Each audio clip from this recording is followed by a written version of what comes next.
ऐसा कहते हैं कि दो व्यक्ति जब साथ में आते हैं तो मतभेद तो होता ही है। But as somebody said nicely, मतभेद हो सकता है लेकिन मनभेद नहीं होना चाहिए। जी। You have difference of opinion, but still you can have a common vision. So it's very important to know that war starts with lot of unnecessary viewpoints, which actually gets snowballed into something very big. But if you have diplomacy in place, you'll be surprised many wars can be avoided. In fact, one IFS officer was telling me the other day, Indian Foreign Service, behind every war that you see, there are at least 99 wars that is avoided.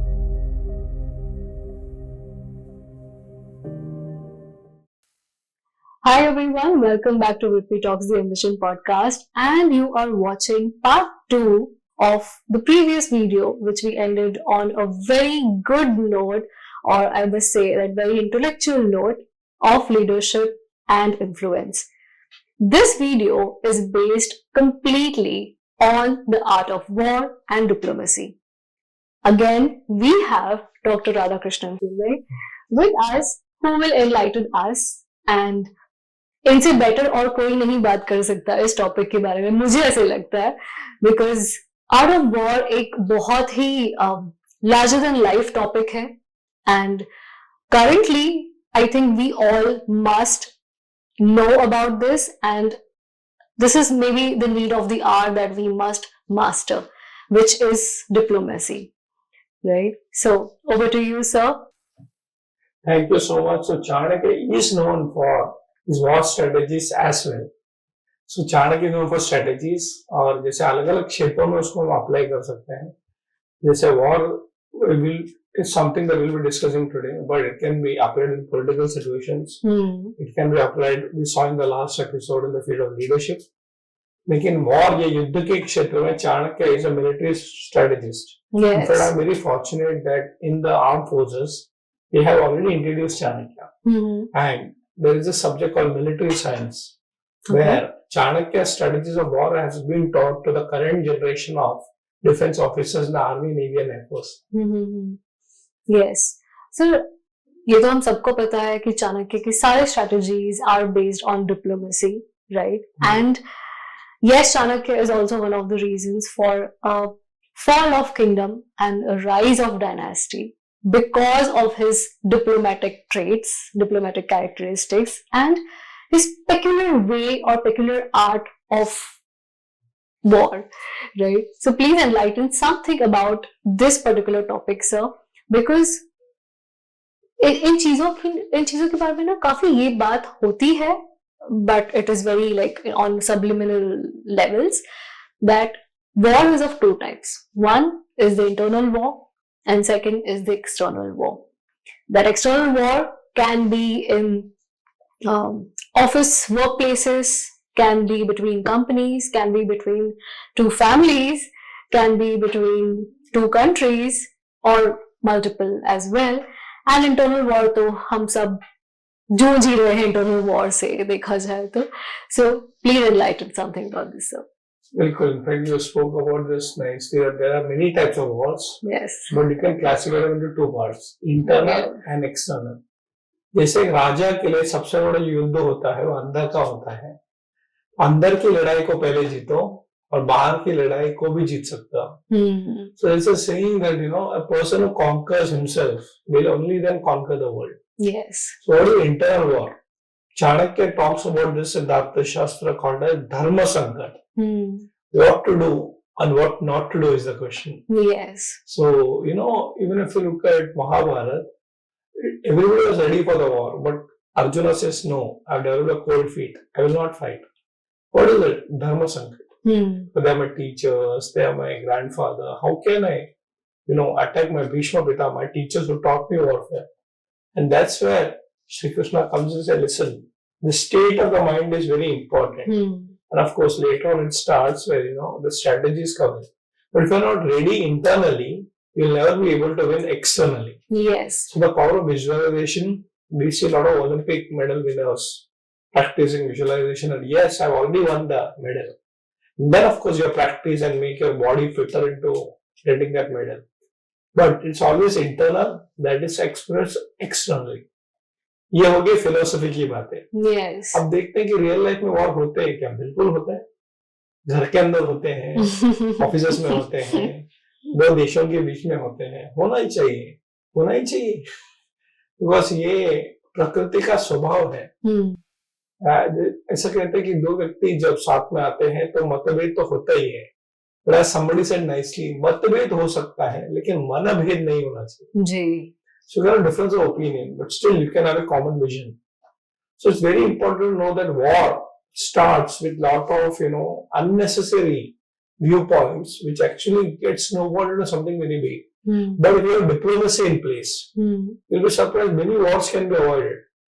In fact, one IFS officer was telling me the other day, Indian Foreign Service, behind every war that you see, there are at least 99 wars that is avoided. Diplomat एक युद्ध के पीछे बहुत सारे युद्ध है जो हम लोग नहीं लड़े, and that's where you have the concept called Shanti Dut also, where envoy or a diplomat goes, talks to the opponent, understands कि क्या है, and of course Chanakya has got a major role to play over there. Very famous fourfold strategy, सामधान दंड भेद। जी। और Puranas or इतिहास are full of diplomacy. In fact, as a Shanti Dut, we have great examples of Hanumanji going to Lanka, trying to say, "Abhi yuddh mat karo, हमारे लाभ आने वाले हैं." To the extent where we find Sri Krishna going as a Shanti Dut. Yes. Before the Mahabharata war happens. Yes, first stage of war, like only Chanakya to avoid a war. In fact, it tells this very clearly in the Arthashastra. Because of war, there are a lot of losses. Loss of lives, loss of properties, loss of relationships. So, war is not easy, but unfortunately, at the final stage, war is something that may happen. Or maybe you're saying that war is the only way to win. Finally. Yes. प्यार से भी जीते जा सकते हैं. हाँ. So this is saying that love is the greatest conqueror. Yes. But सामने वाला प्यार नहीं करता हो तो अलग तरीके हैं. And this is a very nice statement in Hindi. घी जो सीधी उंगली से नहीं निकलती वैसे ही चला के गया. Yeah, that's true. और आपने जब महाभारत की बात की सर, महाभारत में भी हम डेफिनेटली बात कर रहे हैं चाणक्य की, बट महाभारत में एक बहुत इंटरेस्टिंग कैरेक्टर था शकुनी, और शकुनी ये बार बार कहते थे कि रणभूमि से पहले मनभूमि जीतना सीखो, है ना? मनभूमि में पहले लड़ाई कर लो फिर रणभूमि में जाना, which you pinpointed it correctly. But अगर वॉर करना या वॉर तक पहुंचना अगर इतना ही आसान होता, जैसे आपने बोला कि एक होता है वॉर के बारे में सोचना, एक होता है वॉर तक पहुंचना, उसके बीच कई सारी लड़ाइयां हैं जो इंसान अवॉइड करता है, बट फिर भी the process to reach till there is through all these unfought wars, right? So how do we come to a common ground के वॉर करना भी चाहिए या नहीं करना चाहिए, और अगर in both the cases how do we make sure that our focus is very very clear, because the art of war stands on the focus of mind, right? So how do we get there? So there's a very famous saying in the Mahabharata, the objective of war is not victory. The objective of war is not victory. The objective of war is to create a new social order. Okay. तो मैंने भी जब पहली बार पढ़ा तो ये क्या है, युद्ध में जाते खेलने के लिए, जीतने के लिए तो नहीं, एक नए समाज की स्थापना करने के लिए. So what happens, there are lot of times it happens that society reaches a point where a lot of anti-social elements. You need to eliminate them to create peace. And Chanakya also speaks about it. Ultimately, the end of war is peace only. So nobody likes war. Even though you say, दिखा दूंगा मैं, बाद में आपको पता चलता है नुकसान कितना होता है. So coming back, what is the focus of Chanakya? Is to establish good governance. Okay. And how does good governance happen? Sometimes you eliminate the bad, or I would say negative forces. Therefore, if you look at all the wars across the world, it may start with a personal ego, but finally it has to end with what is called as Dharma Yuddha, which gives Shanti. So, have we thought about the maturity that India has as a country where Yuddha was ethical also? And you find a lot of unethical practices, like the very famous saying, everything is fair in love and war. But Today, even modern military science talks about the focus is not about you versus me, but can the human race progress further? Let me give you statistics. We saw, if not in our generation, closer to our generation, World War One and World War Two. And people used to then think, maybe the whole world will get destroyed. And look at they're fighting countries against countries. Yeah. And even though India was not directly part of it, because we are part of the British colonial empire, we also participated. But you know what happened? The whole generation thought ki samapt, khatam ho gaya. It's over. But the generation that came after World War One and Two is called as baby boomers. Actually, after that war, the human race expanded, our population grew. So क्या हो गया? There are a lot of love stories after the war also ended. So think about it. The war is there, but human race always understands that there is a world beyond war, and if required, Chanakya says that war is also required. How do you understand? That requires maturity, and as we discussed in the last podcast also, a king before he goes to the war has to discuss this with the kingmaker. राजा को युद्ध पे जाने से पहले राजगुरु के पास जाना चाहिए. Correct. So all these policies are there, and the focus area is to make sure everybody is happy and peaceful. Since we are speaking about wars and diplomacy, so what is your thought process about diplomacy? Because diplomacy से yes, बहुत सारा war situation टाला जा सकता है, and currently India is leading in terms of diplomacy. So what do you think? Where are we leading as a country in terms of diplomacy? So there are 2-3 people who are actually the face of diplomacy in India. Yes. Of course, our Prime Minister Narendra Modi ji. But let's also understand we have Jai Shankar ji, our External Affairs Minister. We also have Ajit Doval, who is NSA, National Security Advisor. So there's a team which sits with the PMO, the Prime Minister's office, and they decide. And let me tell you, it is not just about war across the borders. Today, wars have gone to different levels. Yes. So there are even nuclear wars where we will talk about, but that's still military. You have to talk about cyber wars. Today we are actually talking about space wars. And in war, there are a lot of other dimensions. So one is called hard power. So let's say the enemy has got 10,000 fighter pilots. It should have 20,000. But there's going to be a cost effect to that. Yeah. How much budget do you allocate? One is hard infrastructure. Second is soft infrastructure. There's also a concept in diplomacy called as soft power.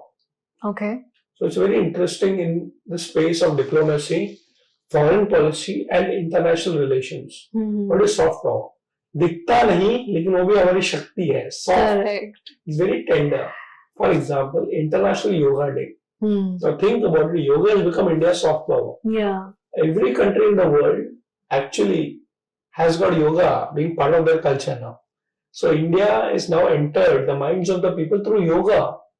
And you don't have to win the war across the border, you have to enter the hearts of people. So yoga is soft power. Bollywood. Look at, even Tamil movies like Rajnikant, very popular in Japan, Singapore, that's soft power. Today Rajmouli with Bahubali is so popular. Yes. Now look at the third factor, which is very common across the world about India, is food, khana, masalas, spices. I mean, it's a soft power. The Britishers came to India for training. What? Spices. Yes. And then look at what happened. Even today, if you look at brands like Everest, if you look at Badshah, these masalas are the largest exports of the country. You go to a kirana shop, even in New Jersey, you will find the Indian masala is still in demand. That's soft power. And also very important thing is knowledge power. So Chanakya understood this, that knowledge power can also avoid wars. For example, let's say there's a king and there's a king on this side. Both of them are fighting against each other. Now imagine that king's son has studied in a Gurukul in this king's kingdom. Now what happens? This particular student actually becomes your brand ambassador in that country. Yes. So all these factors come in. So coming back, today India is at a very interesting position where everywhere you go, you have what is called Indian diaspora. The people who actually are part of Indian culture but outside India. Yes. So when you see these politicians going, they actually work on diplomatic level. And structurally there are embassies, there are consulates where they sit and discuss all these trade problems. Then there are evacuations. Suppose in a war-torn country, we saw that India will send its planes and airlift them and all that. So I think we are at a very mature level at diplomacy, but it's not just about wars. Because there was a time when people used to send spies to find out kya ho raha hai. But today that's not really. Not Today it's more required. about the trade that we can do together. And I would say, in spite of wars being there, today is a generation of collaboration. It's not you versus me. It's about you and me. Yes, yes. So you spoke about soft power, right? Do you think India is winning on the basis of soft power? Because yes, हमारे पास mathematics पहले था, हमारे पास astrology पहले थी, हमारे पास chemistry पहले था, हमारे पास agricultural abundance रह चुका है, natural resources का abundance रह चुका है. So I personally feel that India is winning the global game in terms of soft power, more than diplomacy, because diplomacy came next. Diplomacy and soft power goes hand in hand. Okay. So I still remember as part of the International Yoga Day, when we organized this in USA for the first time. So we went here as a team of 30 people from India. And I was surprised the Indian academic world actually has entered every academic world across the globe. So that's soft power. So Indian teachers are in demand. Indian doctors are in demand. Indian languages, art and culture, like globally, yeah. Absolutely, soft power is going to be there, but a diplomat has to actually show it. See, power वो होता है जो दिखाना भी पड़ता है. Correct. होने से फायदा नहीं है. For example, there's electricity in this room. I mean, but you can't see electricity. The expression of electricity is the lights, maybe the fan, the AC. So the diplomat is like the showcasing of power if required. But he or she doesn't have to generally show it, but जरूरत पड़ा तो दिखाना पड़ेगा. बिल्कुल दिखाना चाहिए. In fact ऐसे कहते हैं जंगल में मोर नाचा तो किसने देखा? हाँ. Well, the moor may be beautiful, the peacock may be dancing very nicely, but who knows? Today is also a generation of marketing. So look at what we are doing. Today we can influence the world with India's soft power. So I think it's a balance between knowing the power and showcasing the power. So maybe we can term that as diplomacy. Yes. है ना? Yes. Like है, but दिखाना भी जरूरी है. आजकल तो दिखाना ज़्यादा जरूरी है. Okay. So when we're talking about war and diplomacy, right? ये तो हमने national और global level पे बात कर ली. Let's come a step below. What about organizations? What about companies, right? Trust me, there is a lot of politics that goes under the table and above the table, inside the cabins as well. And एक आम आदमी के लिए ये रोजमर्रा के कुछ Wars होते हैं जो बहुत टफ होते हैं, राइट? आपकी क्या राय या आपका कोई एक ऐसा advice on this particular topic on how to deal with these kind of situations when it comes to a normal working common man? Please understand this, that politics is not negative. Unfortunately, politicians were the first word is choke. Please understand they are leaders. And in the academic world, politics is a science. That's why you want to do, let's say, masters in politics. It's called political science. So unfortunately, because we are not seeing great leaders till now, the impression is that politics means everything that happens between two people for power game. But if you can understand politics as a science, you'll be supposed to be very mature. Well, Chanakya speaks about that in a big way in the Arthashastra. Please understand, if you are the CEO of a company or a chairman of a company or leader, you need to understand politics. What does politics mean? We'll come to the negative part, which is the perception later on. Yeah. Imagine an HR department actually is supposed to be making hierarchical and power structures. Like you're an assistant manager, okay? You become a manager. Then you are having extra power. Or you can travel and maybe plane now from an assistant manager to manager. When you become maybe head of a department, you also can travel in business class. Yeah. Isn't that power? Why do you call it politics? No, it's some of the benefits that you get to do your job properly. So, a lot of people join politics, I've seen, because, लाल बत्ती दिखती है. अभी तो लाल बत्ती भी निकल गया. But they get attracted by the fringe benefits that comes with power. But politics is that power also brings responsibilities. It's very important to know the structure of an organization. So at the top level, you have a CEO. He'll have, maybe extra benefits, fringe benefits than others. But the thing is that benefits are not personal benefits. That's benefits given to you to perform better. Now coming back to individual politics that is generally considered negative. Remember, in an office, in a house, or anywhere in the world, you're dealing with human beings. And if you don't understand the human mind, there will be a power game. And Chanakya speaks about six negative qualities that are important to conquer inside before you conquer the enemy outside. It is called Ari Shat Varga Tyagaha. So what is Ari? Ari means enemy. Shat means 6. Varga means categories. Tyagaha. So 6 categories of enemies are there inside you, which you have to conquer. Kama, Krodha, Lobha, Moha, Mada, Matsarya, as we say. It's all there in the spiritual books. Yes. But if you don't conquer yourself, you cannot. Now comes the other part of it. What if the other person is jealous of you? Exactly. So because we live in a society which still breeds on the crab theory, right?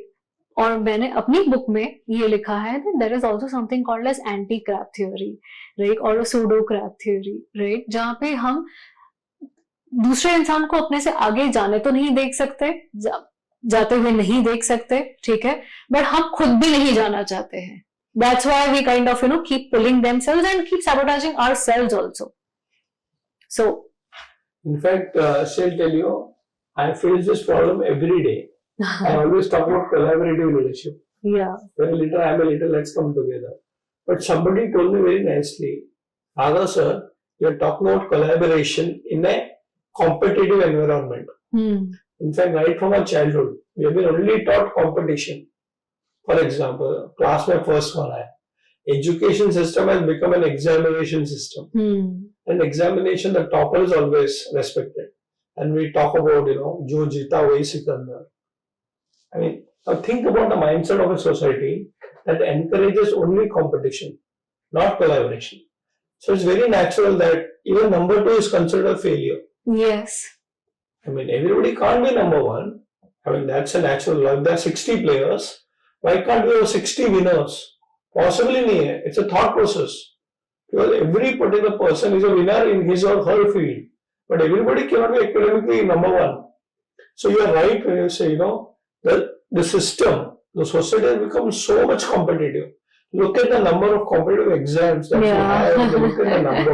Imagine, I know of some government positions where think about this, at one particular opening, and there will be more than 6,000 applications. अभी हफ्ते देखा ना sir 12th fail में IAS IPS के exams के लिए. How? I mean, it's so many people. And look at what happens at the end of it. Yeah. If you are a winner, there are other people who are unhappy. So it's not a healthy system. And there's another social problem also. I'll give an example. One of the government departments, there was an opening for a peon. And in that ad, they had given that the basic thing required is a 10th standard. This is understandable. The basic thing, somebody should be illiterate. Can you believe they had more than 13 PhD applications there? 13? I mean, is that kind of a qualification that you require? Then they realize demand and supply. So I'll tell you, a lot of government departments will find people are overqualified for that post. But again, think about it, you have joined that organization and you find your boss is less educated than you. Yeah. Now what happens? All these systems, I'm not here to give you a solution, but since we're discussing all these, naturally goes into your mind. Okay? And this happens, in power hierarchies. I may be younger to you, I may be junior to you, but I'm more qualified than you. Yeah. Then it starts. Now coming back, the only solution for this is a spiritual way of looking at things. Like in the concept of karma yoga. Okay, if I got this, let me do my job well. Another problem with our society is that we don't accept young people to be leaders. Yes. We think that seniors can be better leaders. Not necessary. Yes. In fact, Chandragupta Maurya was a young leader. As one of my professor friends told, leaders should only be young. And old people should be mentors to leaders. But old people don't want to give up leadership. Yeah. And young people don't become leaders. In fact, we probably say India is a youth generation, and the largest part of India is young. But tell me, how many young generation leaders do we really have who are not born maybe a political family or a business family? Do you actually give a chance for a young generation No. entrepreneur to succeed in this country? No, not at all. So this is what so this is the overall thing, ecosystem, Yes. where we are not encouraging, talent to grow. Because you have to have some method, maybe, there's a joke about how to succeed in India. The 3-point formula. Point number 1, if I want to succeed in any field, I should have a father in that field, or a godfather in that field, or an engineering degree, or a God's grace in that field. And as you rightly pointed out, whatever you do in life, first become an engineer. First become an engineer, yes. So, coming back, let's not blame the system. Chanakya changed the system. He gave an opportunity to absolutely a village boy like Chandragupta Maurya, who had talent and nurtured him to become a global emperor. Why not? So I think it's a long journey, but let's take our first step. Wonderful sir. हम ना कई बार ना first step पे ही आके अटक जाते हैं. हम फर्स्ट स्टेप तो ले लेते हैं, जैसे आपने एंटरप्रेन्योरशिप की बात की, right? We were speaking about e sales and all also, right? वो तो अभी अभी पिछले 2-3 सालों में वो एक सर्ज आया है of entrepreneurship, but still even today, like I don't know, I should say this in front of camera, but when I started my entrepreneurial journey, it was very negative. It might be still very negative for a couple of, relatives or, people who know us, but people are always looking at a safer side, right? Maybe because, again, if we're talking about war, maybe it's their internal wars that are, कैसे बताऊं, जो हम पर हावी हो जाते हैं, उनके इंटरनल वॉर्स या उनके ऐसी लड़ाइयां जो वो ही नहीं जीत पाए हैं, तो इसीलिए वो अपनी हार को दूसरों पर थोपते हैं जी, है ना? बिकॉज वो नहीं जीत पाए हैं तो उनको लगता है कि अब ये लोग भी नहीं जीत पाएंगे, they are wasting time and stuff like that, right? So what do you think sir? ठीक है, we are not blaming the system over here और society, but yes, this is one point needs to be addressed. So it's very important to know that if you play the game, you better be a winner. Yeah. So you don't have to come back. In fact, I see in a lot of competitions when you go, suppose you don't win, you blame the judge. Yeah. कि match fix था, world cup नहीं जीते तो match fix था. The thing is that Chanakya has got this clear policy. जी. If you want to play a game, better win the game. Others don't play the game. Choose your battlefields carefully. It's very important because you have to be a winner. And we have written a book on this, Chanakya and the Art of Winning. You can be a winner wherever you go, but you have to choose where to go. It's very important. That's where strategy comes in. Now coming back, jealousy, competition will exist. It's not only in India, it's there across the globe. But what happens is that if you have a spiritual base, you say, okay, fine. Let me do my best and leave the rest. Yeah. But still aim to be a winner. Correct, sir. Absolutely. Okay. We were speaking about Mahabharata and Ramayana and stuff like that, and also off camera when we were speaking about politics or politicians also believing in this most neglected earlier topic and most interesting topic today online, which is astrology. So there is this famous saying, sir, that millennials don't believe in astrology, but billionaires do, right? And I am a firm believer of astrology. You also said that you also believe in astrology. How does it date back to Mahabharata? Please हमारे viewers को थोड़ा enlighten कीजिए, because मुझे तो पता है, आपको पता है, but yes, काफी लोगों को नहीं पता होता है. And astrology का art of war से या डिप्लोमेसी से कैसा कनेक्शन है, वो थोड़ा बताइए. And how can it help? Actually it can help. In fact, astrology has got such an important contribution in our culture that even in Mahabharata, if you look at the 5 Pandavas, many people don't know the contribution Nakul and Sahdev. Nakul was an astrologer and Sahdev was actually a medical practitioner. Yeah. We call Vaidya. And their contribution is to make strategies. Even today, if you look at the army, when it goes for war, there's a medical team that goes because people get injured. It's very important to know the right timing, the right season, the right equipments, right people, right person for the right job. All these are taken care by astrology. Mm-hmm. So we need to look at astrology from a very different perspective. Not just मेरे भाग्य में क्या लिखा है कि भाग्य बनाने के लिए क्या करना पड़ता है. Sir, you have been a part of very high prestige diplomatic meetings. How is it? How is the environment over there, and how do you deal with that kind of environment? That's a very right question you ask, because I'll tell you something about these high profile so-called diplomatic meetings. It's very subtle. Mm-hmm. I would not say that it's very difficult, but it's very strategic in nature. Mm-hmm. So what happened? The first thing is that now, number one, you'll never get invited to such meetings, and even if you're invited, you will never know the agenda because they're very subtle.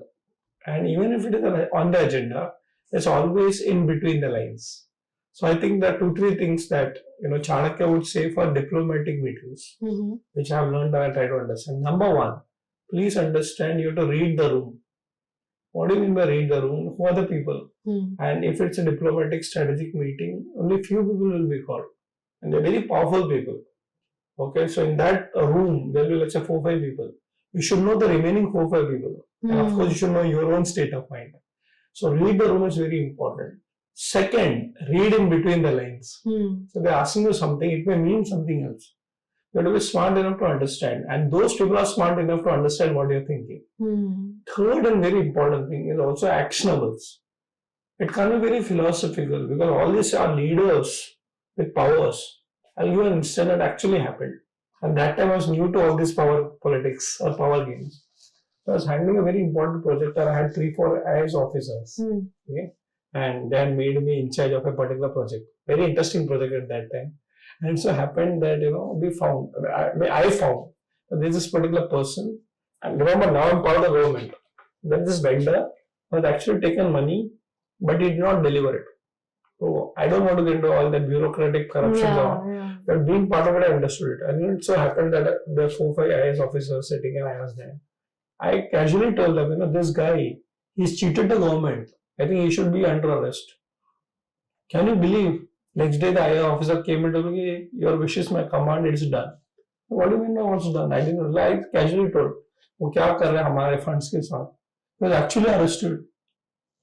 That is the first time I became alert. So I have to be very careful about the words that I use in such high profile meetings. You'll be surprised, it is said that diplomatic meetings can make or break countries. Yeah. So first thing is that you have to be very sure, and at the end of it, if you're called, you should thank God and you should be practical and actionable. And finally, if they get the results, they'll call you next time. You'll be getting called every time. Nice, sir. But like you mentioned, one is that one needs to read the room, and second, read between the lines. So I think ये दोनों points एक common आदमी के लिए भी बहुत important points हो सकते हैं, even if it's about winning the war at the corporate table. Yeah. Correct, sir? Yes. Okay. So we have spoken about focus in the art of war. We have spoken about being a good leader. We have spoken about being a good decision maker. And yes, about reading the room and reading between the lines. What do you think out of all this is the extremely or the most important point that can actually single-handedly get anybody won the war? Read more books. So here is your book. Yes. That's my book. Latest one, Chanakya's 100 Sutras of leadership. But I think Chanakya's best 100 Sutras is just a pickup of 6,000 Sutras. Yeah. But let me tell you, if you read books, you get new perspectives, like I got today. Yeah. About the devil's advocate. Definitely, sir. So it's very important you go prepared for every particular action that you want to do as a leader. And if you're not sure, the Chanakya word is Vriddha Sanyogaha. Ask an expert. Okay. So Vriddha means wise, Sanyoga means be in connection. So leaders with mentors will never fail. And leaders without mentors will definitely fail. Lovely, sir. Well, sir, I think we have covered pretty much every point. Not every, but yes, at least some touch points on To this, begin with. yes, to begin with, on this larger than life topic of art of war and diplomacy, right? So now it's time for a quick rapid fire. I hope you are ready for that, sir. Always ready. I was ready yesterday.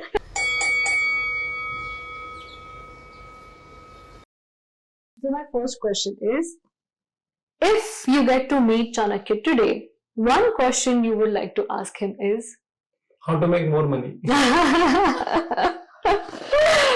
okay. Is Chanakya Niti different for women than for men?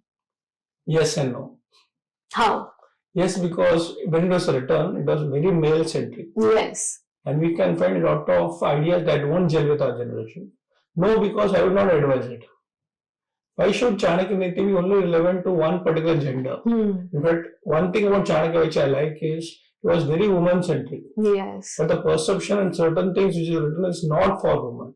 I would not personally go for it. So the answer is yes for men primarily. No, because everybody can benefit. Correct. Okay. Let's begin about art of war. Who is the bigger strategist, Lord Krishna or Chanakya? Both. Why should you choose between the two? Take the best of both the worlds. So I would always say this, study the Bhagavad Gita to understand Krishna. Because Krishna talks about why to fight a war. Yes. And Chanakya talks about how to win the war. How to win the war. Correct. Study both. Okay. So when we're talking about how to fight a war and how to win the war, what would you pick? Art of war or art of winning? Art of winning. Okay. ठीक है. What does it mean for a leader to walk the talk? You need to understand one thing. Only speakers like me are not the role models of a society. You can speak, but the reality is that you have to deliver. I met a politician, a very funny person. He said, हमारे यहाँ पे एक ही formula चलता है to succeed in politics. It's called 3 J's. What are the 3 J? J. जोर से बोलो, ज्यादा बोलो और झूठ बोलो. Oh my God. So leadership is not बोलना, it is करना. करके दिखाओ. That is leadership. Very interesting, sir, I must say. Okay. Chanakya advises two pillars in the art of governance, Nyaya and Dharma. But we all know that it's difficult to balance out both at one single time, right?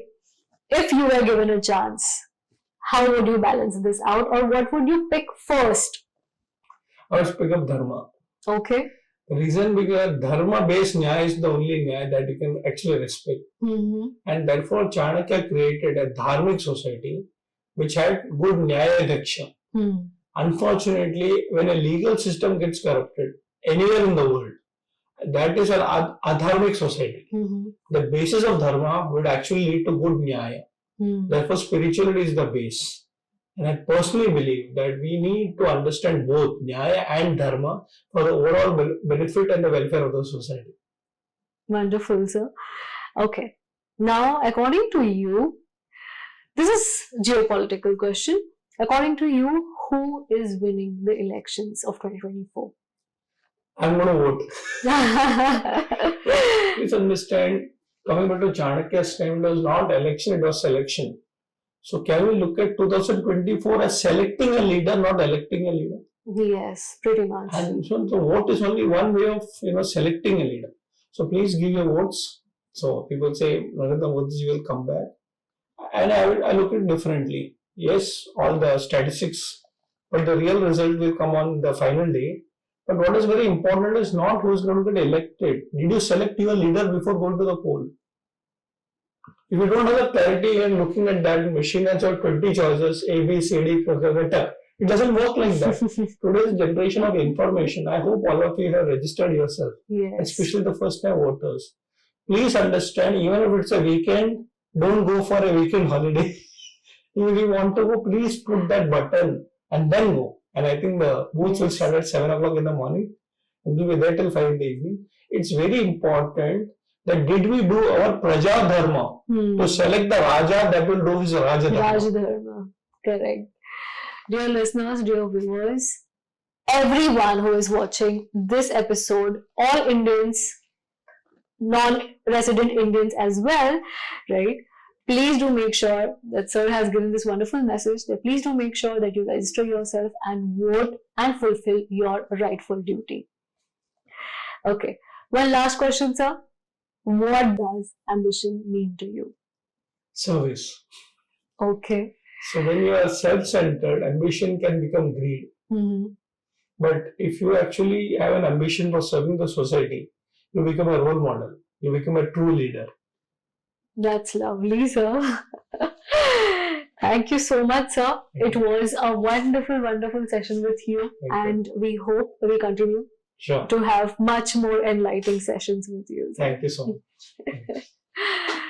Okay, that's it for today, guys. I hope you guys loved and enjoyed this wonderful and the most intellectual episode that I have shot so far. And yes, it was a dream come true, Sir, to meet you and to have this amazing time and such lovely conversations with you. I'm sure me, my team, and you all are going back with lots of good, valuable insights. And also good vibes. Yes, and lots of good vibes. Thank you so much, guys. Take care. Have a great day. And like I always say, don't forget to believe in yourself. Oh wait, have you subscribed to my channel yet? Subscribe now